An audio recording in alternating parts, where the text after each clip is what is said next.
চেন্নাই আৰু MIৰ মাজত যি IPLৰ 29 নম্বৰখন মেটচ হৈ আছিলে মুম্বাইত, আজি চেন্নাই মুম্বাইক 20 ৰানত হৰুৱাই দিলে। আজি ঘৰতে গৈ পেলাই চেন্নাই মুম্বাইক হৰুৱাই দিলে আজি 20 ৰানত। চেন্নাইয়ে বেটিং কৰি প্ৰথমে 206 ৰান টাৰ্গেট দিছিলে।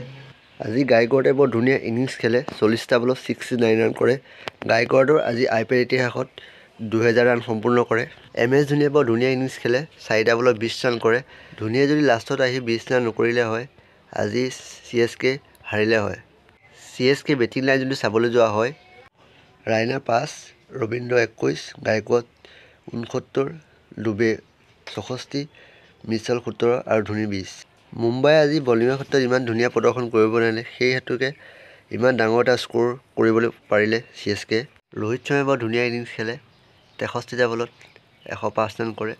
মুম্বাই বেটিং লাইন যদি চাবলৈ যোৱা হয়, ৰোহিত শৰ্মা 105, কিষণ 23, সূৰ্যকুমাৰ আজি ভাল নেখেলিলে, 0 মাৰিলে, তিলক বৰ্মা 31, হাৰ্দিক পাণ্ডিয়া 2।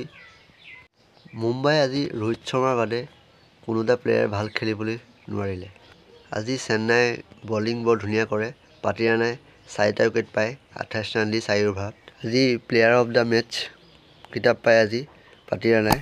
পইণ্টছ টেবুল যদি চোৱা হয় IPLৰ, 3 নম্বৰত চেন্নাই আছে, 1 নম্বৰত ৰাজস্থান, 2 নম্বৰত কলকাতা। যদি ভিডিঅ'টো ভাল লাগে এটা লাইক কৰি দিব। Thank U.